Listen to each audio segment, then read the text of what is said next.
You're watching SBA Today.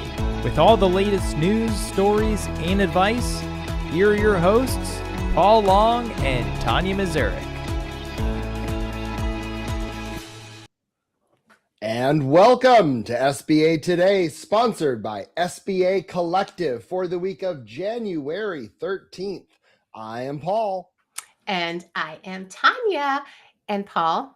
Okay, guys. So before I even get into it, I was telling Madison this morning before you got on, Paul, that there's the Walk of the Monks that they're doing. I don't know if you've seen that for, meditation and breathing and people coming together and all that. It's just it's beautiful. Oh my God, go look it up. But I'm going to make Paul, ready?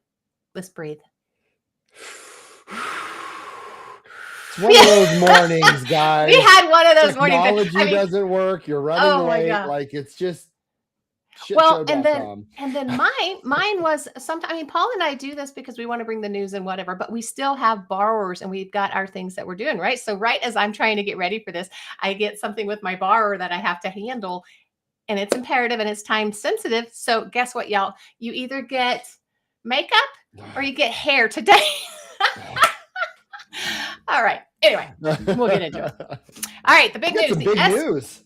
I know the SBSS score is gone. They are sunsetting it. And you know what's funny about that, Paul? Yeah. You know how I love to do my sunrises because sunrises are beginnings and sunsets are endings. So whoever the heck came up with that name saying they're sunsetting it, love it. Anyway, SBA will sunset the Small Business Scoring Service, SBSS, on February 28, 2026. SBA has made the decision to discontinue the required use of SBSS within the underwriting of 7A small loans, those under $350K, to enable lenders to use their existing scoring models and streamline the delivery of small dollar lending to their customers.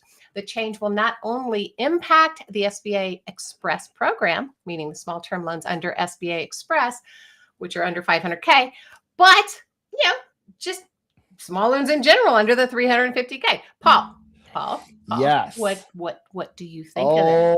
I have thoughts. So I was really shocked to see it come out, but the more that I kind of thought about it, I know exactly what they're going to do. Well, I don't know anything.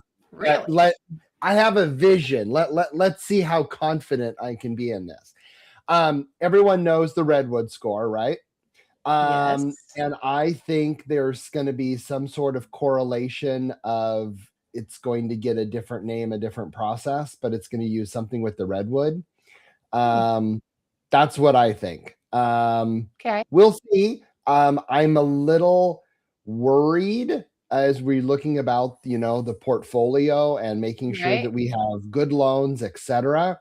When you're trusting a small program or when you're trusting your own scorecard system, does it have everything? I don't know. I really worry about that. And I look forward to hearing what their extra guidance is going to be.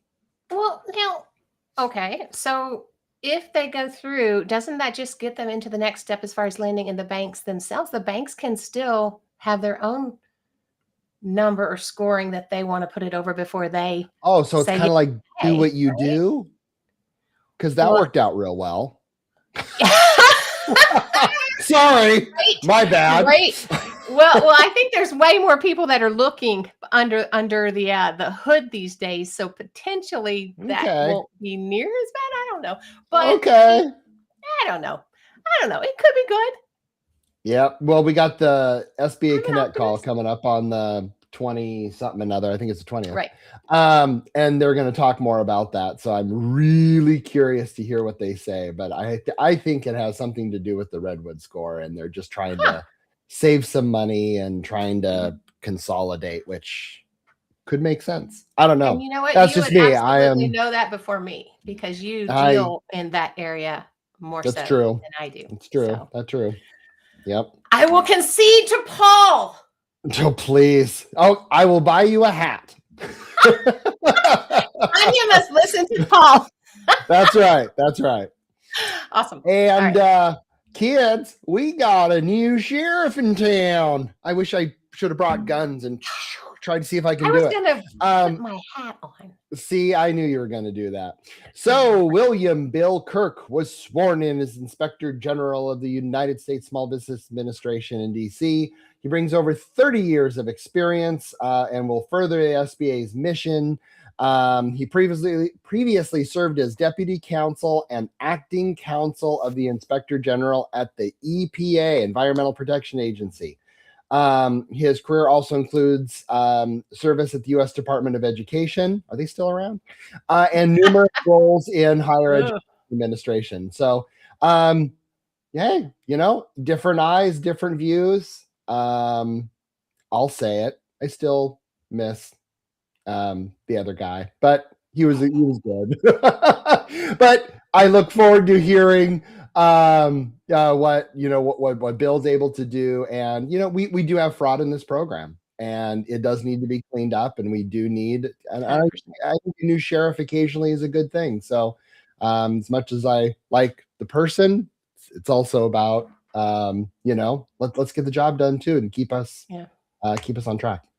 Well, it's this just came to my head because you know how I am, but you know how like they tell you when you're in a job, the same job for a long period of time, oftentimes you kind of just get, the same old, whether it's the people, the policy, whatever it is. Right. But even us, I mean, if we're in a job or somebody else is in a career for 4 years, like the same exact role, the same everything.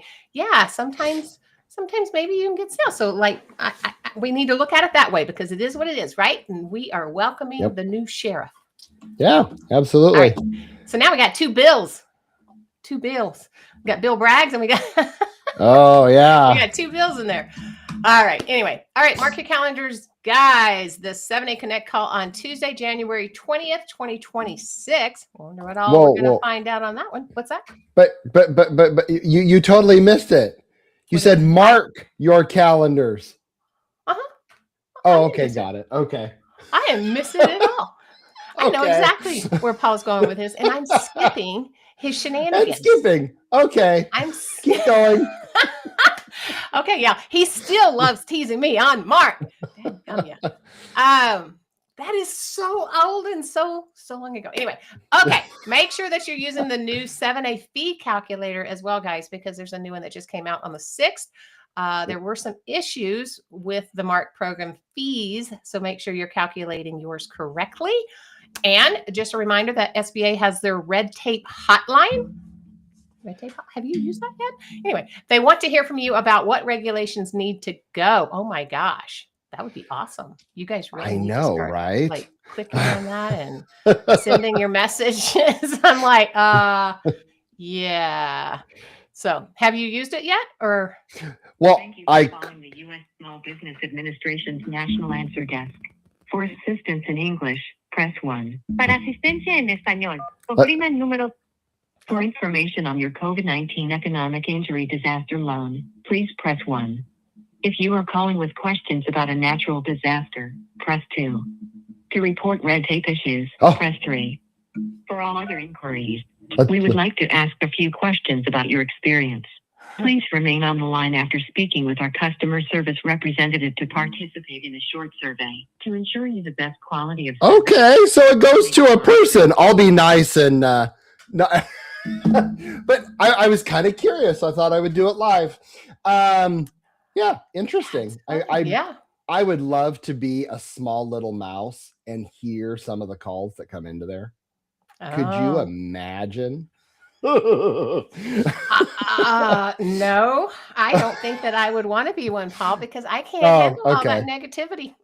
Oh, that's true. Okay, well, whatever. But if you got red tape, boom, there you go. You got a phone number to call. Cool. Yeah.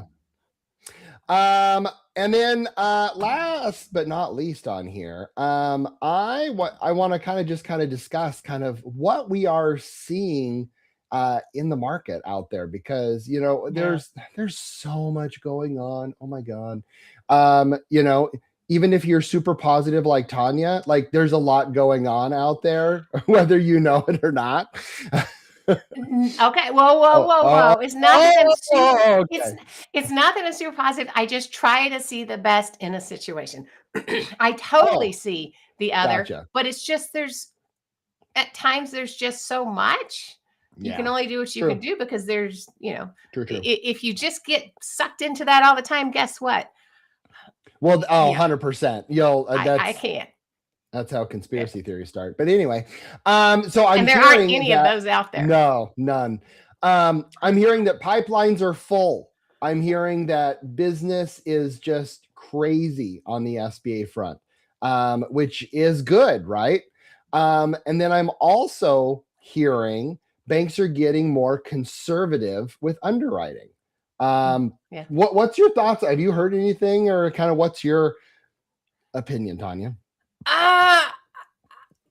Yes, I think so. Yes. I mean, I do think they're getting more conservative. They have to, right? I mean, it just makes sense when you've got as much fraud, defaults, things that have gone on, and the changes in direction or changes in any of the rules, that type thing. Everybody wants to kind of see where it's going to go first, prior to being on that train. You don't want to be the first person jumping off the mountain. You want your friend to first. Yeah, of course. You go, Paul. Seriously, I'll follow you. Exactly. Anyway, so I do think that there is some tightening going on. I think there's probably I think there's maybe a mix, though. I think in some areas, maybe it's loosening a little bit, and then other areas it's tightening a little bit. I think it just depends on which side you're looking at. Personally, that's just me, but.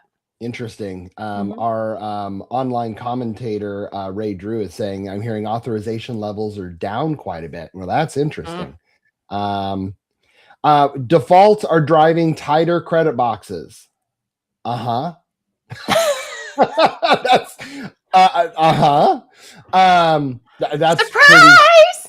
Surprise, you mean a credit officer who takes a loss is going to tone things down? Shut up. Weird. No way. I don't know. Post-closing liquidity is under a microscope. Yeah, that's pretty interesting. And I would agree. As an approver myself, I'm definitely looking at post-closing liquidity a lot more. That's important. When things go south, are you going to come back with your hand out and say, may I please have some more? Or what? You better have your own damn money in before you start begging to me. I'll tell you that. Well, and I like that, though. I've had so many borrowers get so upset with the post-close liquidity, but I'm sorry, especially when you've got things like you're in a construction, if there's construction or anything along those lines, it's going to start. I was like, dude, anything can happen. I was like, or if you've got a deal that, let's say you've got a $5 million deal out there, which I've got a few of those, right? $5 million. Something happens after. You can't come back and say, hey, can I have a little bit more to finish this project? So everybody wants to know that you've got a little bit in there for those things that inevitably come out of the woodworks. Inevitably. Yep. That is true. Anyway, so and that's not surprising. Experience matters more than it used to. I have some opinions. I can tell you're going to blow, Tanya. You go first. Nope. Okay. I'm going to let you. This is you. I think here's my free opinion of what I think is going to happen. So we all talked about, do what you do is what is bringing things down in the current economy. Okay. Yeah, probably. Okay.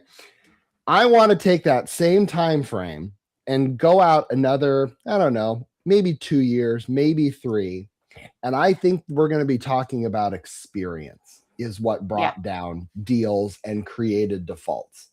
I'm again, the whole point of this program is not for, a bunch of people with money to get together to buy a company and all this type stuff.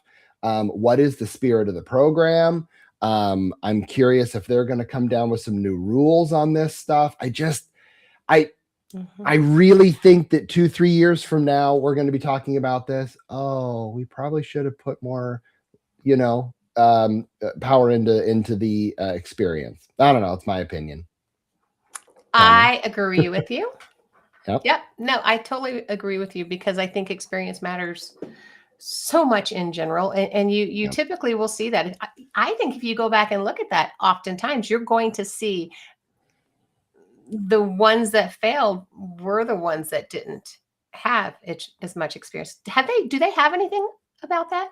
Have you seen anything like that? No. We need to ask our friends over at Lumos. I know, right? Yo, Lumos. No, seriously. I mean, I do. I think that has a significant amount to do with it even right now, because you've got to have more than just the idea, or more than the, I think I can do this, or more than, hey, I've got money to put into this and it's my next step. I mean, you see that all across the board. I mean, I've got franchisors, like, the brokers for franchises or whatever, reaching out to me consistently. I've got a new franchise. Well, okay, got it. And franchise is a little bit different. They've got some training behind and some support. However, if I don't know that industry one iota, right? But I've got, I've got some money to put aside. I've got this, but I'm going to bring somebody else in to manage it. But I'm not really going to pay attention because it's not really my thing. Where do you think it's going to go? I'm going to put some extra comments on that one, because you talked about franchises. I am willing to take a little bit more of a risk when it comes to experience if they're going as a franchise model than they are buying Paul's Plumbing. Yeah. Correct. Well, yeah, of course. It's the support, the people, the key management. If you don't have the experience, I am going to dissect your key management. I'm going to look for employment agreements. I'm going to look for anything possible to lock them in. Holy moly. Wow. Yeah.